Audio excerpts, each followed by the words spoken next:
Oi, gente. Hoje nós vamos falar sobre a militância nas redes sociais. Antes, se inscreva nos nossos canais, pelo amor de Deus.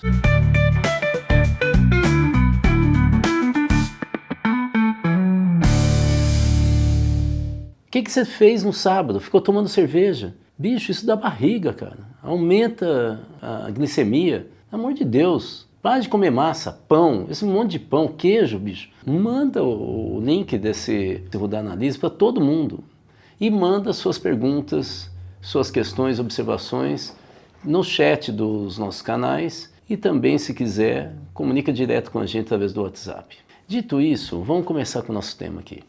O tema é o seguinte. Antes de mais nada, eu queria fazer um depoimento aqui para vocês. Olha só, há uma conversa no campo progressista de que o PT e a esquerda não sabem lidar com rede social e que é a extrema-direita que sabe, que eles são bonitos, eles usam bonés bacanas, não sei o quê, vão para os Estados Unidos toda hora, fogem para Miami. Então, eu não entendo de onde que vem essa ideia que isso é disseminado pela extrema-direita e o campo progressista meio que engole os desavisados. Deixa eu falar uma coisa para vocês. A Dilma Rousseff ganhou a eleição de 2014, se reelegeu do Aécio e da Marina nas redes sociais. Eu acompanhei isso. Eu acompanhei e toda a equipe coordenada pelo Frank Martins, que não tinha nem 10 pessoas, ele monitorava tudo e orientava como agir nas redes sociais. Deve-se lembrar que a Dilma, em mais ou menos 10 dias, uma semana, 10 dias, desmontou a projeção eleitoral da Marina, que chegou a empatar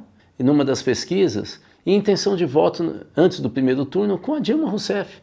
Ela desbancou a força da candidatura da Marina e eu lembro que na época um monte de gente nas redes sociais falava, por que o PT é mais fácil ganhar da Marina, por que está fazendo o Aécio crescer de novo, o que está acontecendo, Aécio não, PSDB. Chegou um momento que eu fiquei tão irritado, tanta gente mandava isso, que eu peguei e liguei da campanha da Dilma e falei, vocês poderiam me dizer o que está acontecendo? Sabe o que eles falaram para mim? Porque as pesquisas internas dizem que o Aécio disputando com a Dilma é mais fácil ganhar dele.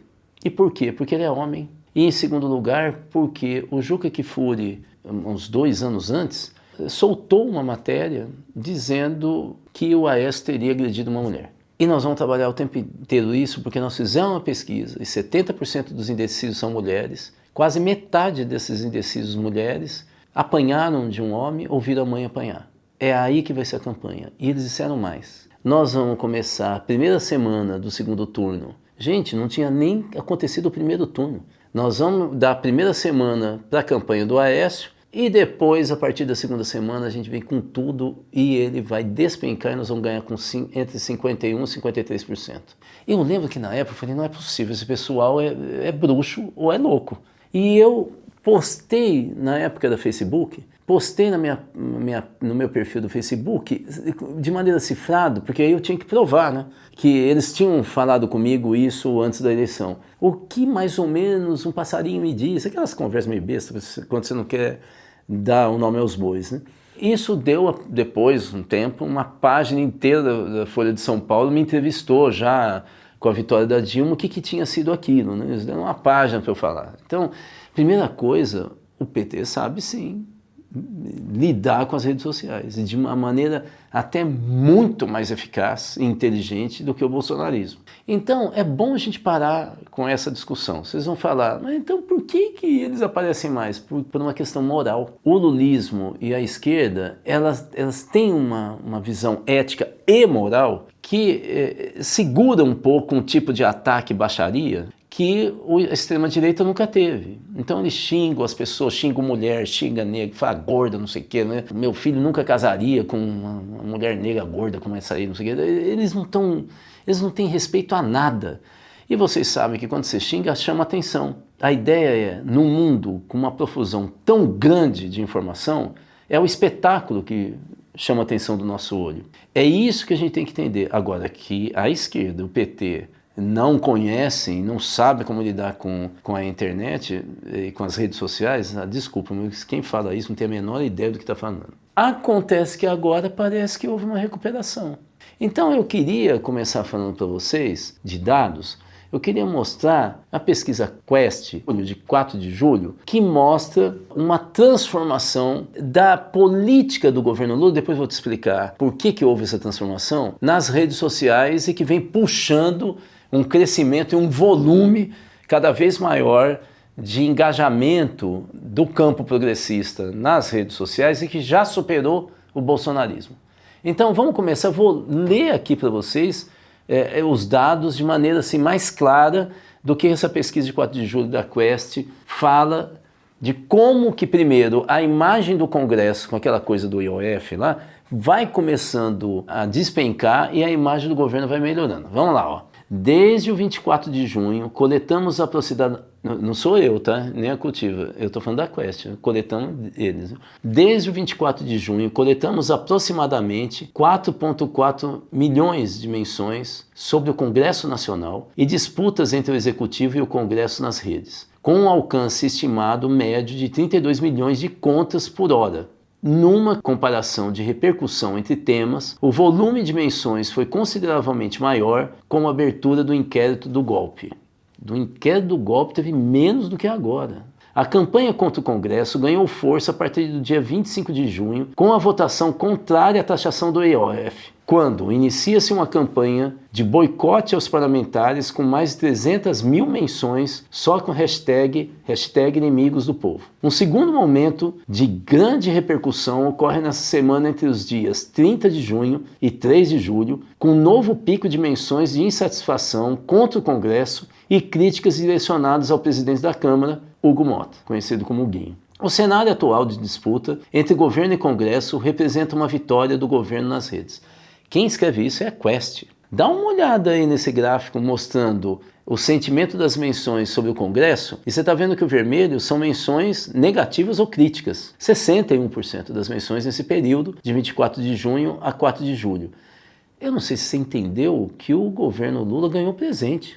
O que mudou? É que até então o governo Lula tinha definido, em função até da ascensão do bolsonarismo e de uma campanha duríssima eleitoral que o Lula ganha, ele tinha definido que a prioridade do seu governo, desse terceiro governo Lula, era estabilizar as relações civilizadas na política brasileira e na sociedade brasileira. Por causa disso, ele considerava que fazer algum tipo de comunicação ou campanha mais agressiva, incluindo as redes sociais, ou indo a público, através da rede de TV e rádio, ele poderia estar instigando, de certa maneira, o campo bolsonarista a voltar para as ruas e polarizar. E ele não queria isso. Depois de 8 de janeiro, aquela farra terrorista dos bolsonaristas, atacando os 3 poderes, né, e Brasília de uma maneira geral, que lembrava a Marcha dos 40 mil em Roma, dos fascistas, que vai levar depois disso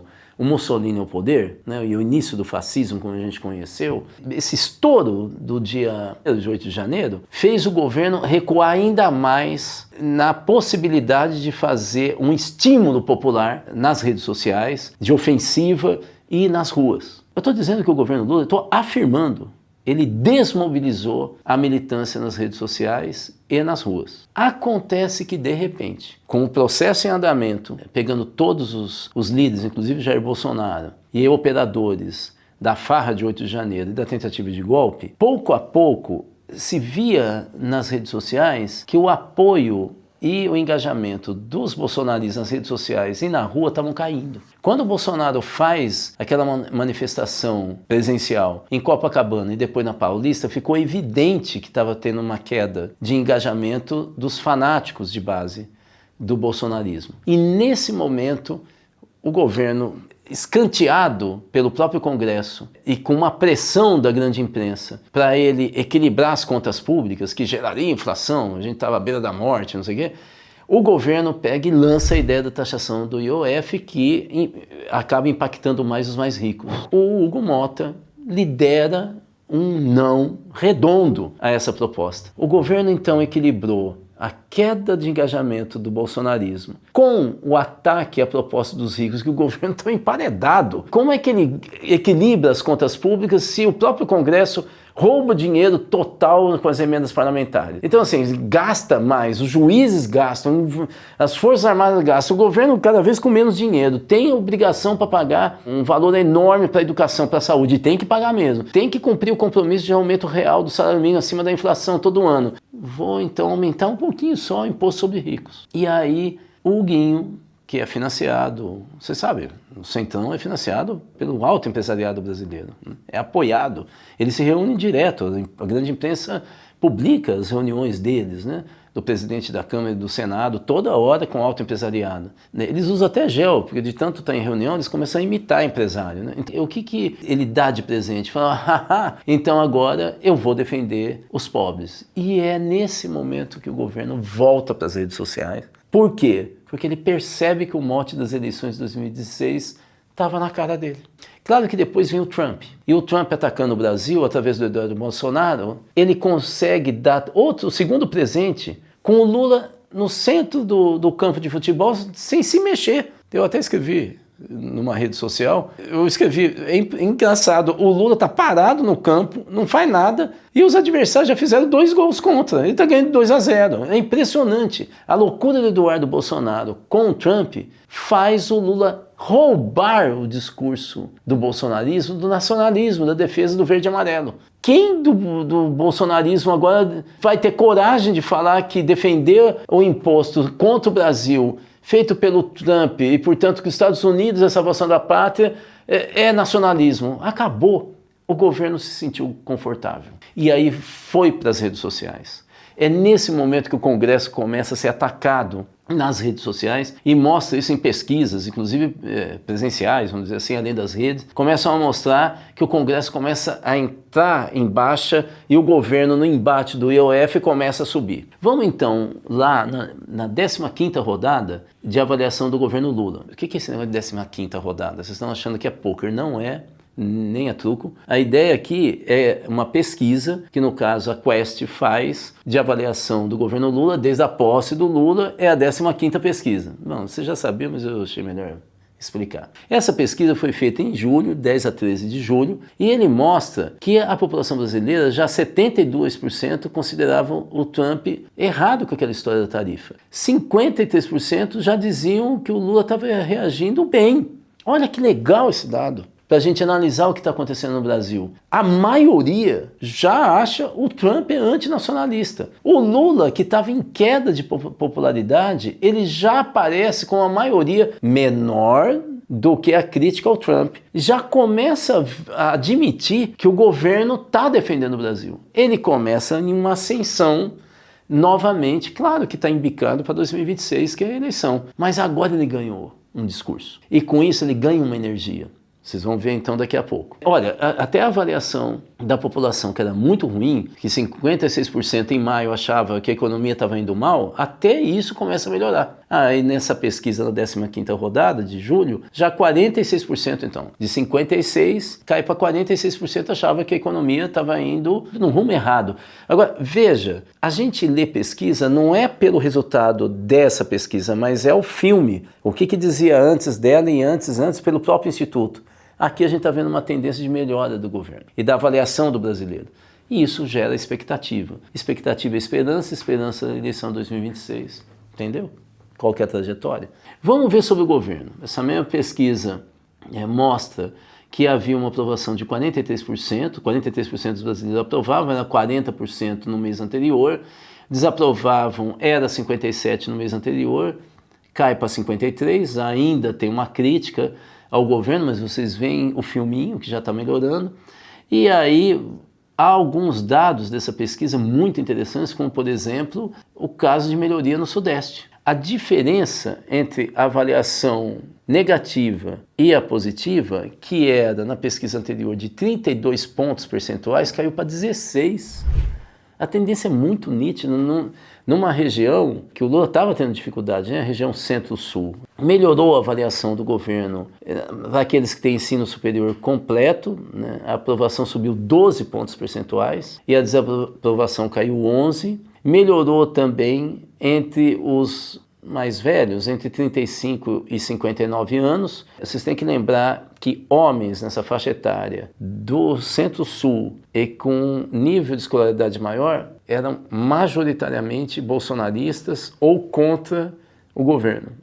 Então esses dados são muito importantes e também diminuiu o intervalo de aprovação e desaprovação, né, a diferença, né, entre desaprovação e desaprovação na classe média de 2 a 5 salários mínimos. Aqui a gente pode falar que é classe média baixa, média, né, que caiu de 19 pontos percentuais de diferença para 9 pontos. Né. Acho que está bem claro. Né. Vamos ver agora, até agora era Congresso, aprovação do governo, vamos ver agora Lula-Bolsonaro. Vamos lá então. Há uma pesquisa da Ativa Web Group que mostra que o perfil do Lula no Instagram, lembrando, Instagram é um público que gosta de imagem, não gosta de textão, não é tanto como TikTok, obviamente, que é aquela coisa corrida, mas pega, portanto, uma faixa etária mais jovem, média, né, vamos dizer assim. Pois bem, no Instagram, o perfil do Lula chega a 26 milhões de pessoas envolvidas com a página dele. E supera o Bolsonaro no Instagram, que são 24 milhões. Onde está o argumento de que o PT, o lulismo, a esquerda não sabe lidar com as redes sociais? Ficou claro que é uma mudança de energia e não técnica na ação das redes sociais? Será que está dando para te convencer que não tem nada a ver com técnica ou desconhecimento? Tem a ver com opção política, com leitura política, se eu quero ir para a ofensiva ou se eu quero baixar a fervura? Pois bem, o que o Lula então está fazendo para a gente chegar na parte final aqui da nossa análise? Ele está agindo pesadamente nas redes sociais. Então, gente, agora nós vamos ver essa mudança de espírito, o que aconteceu a partir da tomada de liderança da Fundação Perseu Abramo. A Fundação Perseu Abramo é a fundação do PT nacional. E ela recebe recurso do fundo partidário, quer dizer, o fundo partidário é canalizado, todos os partidos têm fundações, né? No caso do PT chama Fundação Perseu Abramo. Perseu Abramo foi um jornalista importantíssimo, filiado ao PT, a família Abramo sempre foi de esquerda, ou anarquista, trotskista, no caso, Lélia Abramo, Perseu Abramo, bom, eles foram do PT, e a fundação leva o nome dele. A família Abramo é fantástica, né? Bom, eu trabalhei com uma das Abramo, mas elas são, a Helena, assim, eu posso garantir para vocês que assim, é um pessoal altamente qualificado, com uma cultura, é impressionante essa família.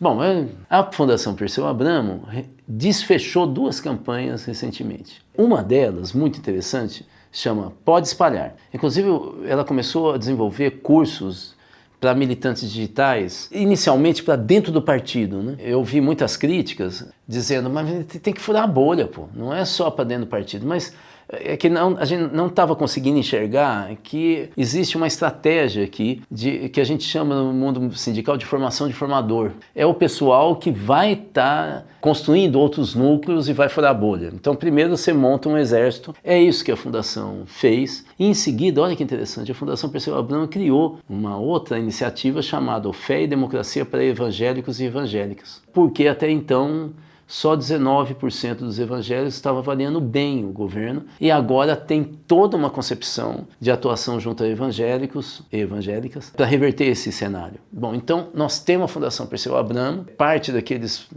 vídeos de inteligência artificial que a gente viu, que era nítido que era uma construção, parecia humano, mas tinha alguma coisa, eu acho isso muito honesto, né? Que era uma produção, não era exatamente uma pessoa, né? Eu acho que você percebeu, né? É sempre a mesma estética, mais ou menos, né? A mesma cor, tal. É bem interessante essa lógica, assim, para mim foi novo, não sei se para você. Mas eu gostaria de destacar nesse finalzinho, é o que o governo está fazendo. Eu não sei se você já viu. Você já viu o cachorrinho caramelo nas campanhas do GovBR? Você já viu os gatinhos? Dá uma olhada nesses filminhos que nós vamos passar aí. Olha que coisa mais interessante. Explicando a importância da justiça social com cachorrinhos. Esse é o Caramelo. Usa o SUS, pega ônibus e rala para encher o pote de ração. Conhece o Pé de Meia, o Bolsa Família, o Farmácia Popular. E sabe, política pública faz diferença. Do lado dele vem a Mel. Trabalha muito, paga a escola para os filhotes, plano de saúde, sachê premium e parcela do AP. Vê quanto paga de imposto e sente que vive correndo atrás do próprio rabo. E ali, de focinho erguido, tá o Thor. Lutou pra chegar onde está. Carro do ano, escola bilíngue pros filhotes, latirem bem noutros países, salário alto, bem alto. Mas o imposto morde o bolso dele também. E lá na cobertura tá a Cristal. Riquíssima, herdeira. Nunca precisou de SUS ou programa social. Mas vive dizendo que o governo não presta. Gosta dos trabalhadores, desde que não reclamem. E odeia imposto. Por isso, cachorros como ela nunca pagaram de verdade no Brasil. Mas Caramelo, Mel e Thor estão sacando uma coisa. Se o povo e a classe média canina se unirem, dá pra cobrar o justo da Cristal e dos amigos dela. E sonham com o que isso pode virar. Exame mais rápido pro Caramelo. Alívio no bolso da Mel. Segurança pros filhotes do Thor. Um país onde nenhum cachorro precise de pedigree pra latir feliz. Governo federal. E eu queria fazer uma pequena análise, que é o seguinte: quebra a sisudez, né, de um governo, né? Mas tem mais do que... as formiguinhas, esqueci até das formiguinhas. Tem uma brincadeirinha aí interessante com os bichinhos, mas evidentemente que não tem a ver para falar com o público infantil. Talvez com o público jovem, mas eu duvido. Eu acho que aqui tem uma marca de humor. E no meio tem uma série de detalhes. Por exemplo, para quem já leu, remete um pouco à Revolução dos Bichos, mas não é exatamente... Por exemplo, tem a brincadeira do gatinho, que você vai ver aí, que está remetendo à Revolução dos Bichos, assim, para quem leu. Mas tem alguns outros detalhes que talvez tenham passado despercebido, que é o sotaque da narradora. É um sotaque de Pernambuco, com aquele S. É muitíssimo interessante. Assim, existe aqui um estudo de linguagem muito importante. Então, eu termino dizendo... Da onde vem o teu argumento de que a esquerda e que o PT não sabe lidar com as redes sociais? Filho, pare com isso. Não se trata de questão técnica, se trata de uma questão política. E, ao invés de você ser crítico a um governo que decidiu baixar a fervura, você fica falando que o problema é técnico. Se você quer realmente que a gente retome a ofensiva, você tem que pressionar e criticar o governo e o PT. Não estou falando de ser oposição, não. Para que ele volte a estar na ofensiva. A eleição está se aproximando, a prisão do Bolsonaro também. Agora eles parece que tomaram de novo o rumo, que era o rumo que sempre o PT teve. Eu acho que essa é a hora da gente acelerar. Não ficar esperando só peça do governo e da fundação, mas quem quer um país mais justo tem que acelerar também nas redes sociais. Vamos pegar a onda, ué. Para terminar, a gente vai soltar os vídeos aí para você ficar vendo, mas eu queria mostrar essa figurinha da imagem do Lula agora na página dele. Bonezinho, cara. O Lula sorrindo de lado. Eu queria até saber para quem ele está sorrindo ou que ele está sorrindo. Ele andando de lado, não tem terno, não tem nada. Eu não sei, mas será que o Lula está querendo ser o Bukele da esquerda? Ele vai destronar o Bukele lá de El Salvador? É esse o joguinho agora? Cara, o Sidônio vem mudando as coisas, hein? E esse pessoal da Bahia é do caramba, né? Parece que já nasce marqueteiro, tem alguma coisa lá na água, não sei o que é. Será que é acarajé? É isso, gente. Fique com os vídeos. Inscreva-se nos nossos canais do YouTube, Instagram, do Spotify. Clica no sininho para receber as notificações. Manda esse link para todo mundo, o link desse Rodar Analisa. E manda suas perguntas através do nosso número do WhatsApp, através do chat e tal. Se divirta aí com os filminhos.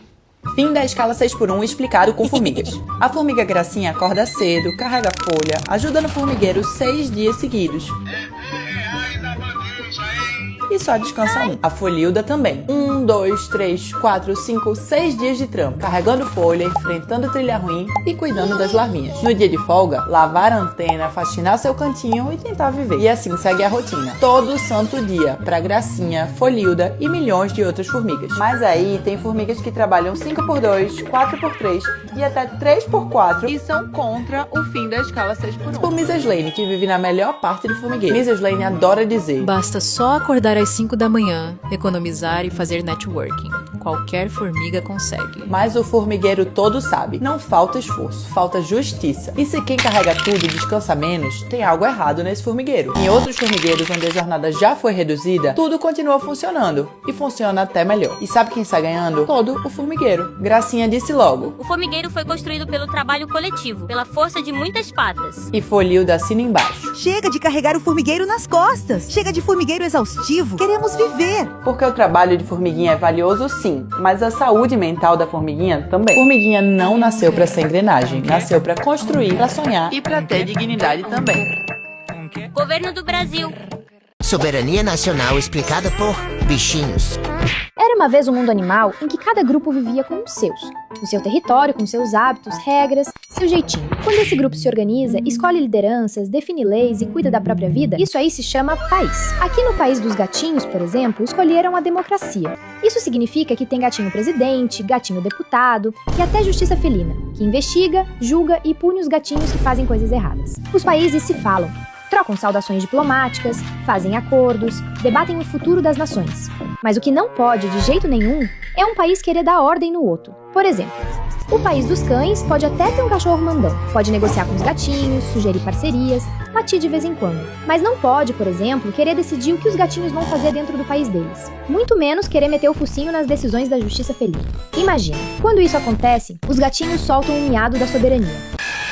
Porque o país dos gatinhos pode até gostar de uma soneca no sol, mas não dorme no ponto. Tem regra, tem voto e tem lei. E tem o pulo do gato em quem tenta mandar demais. No fundo, todo bicho sabe. Quem conhece o chão não precisa de mapa vindo de fora.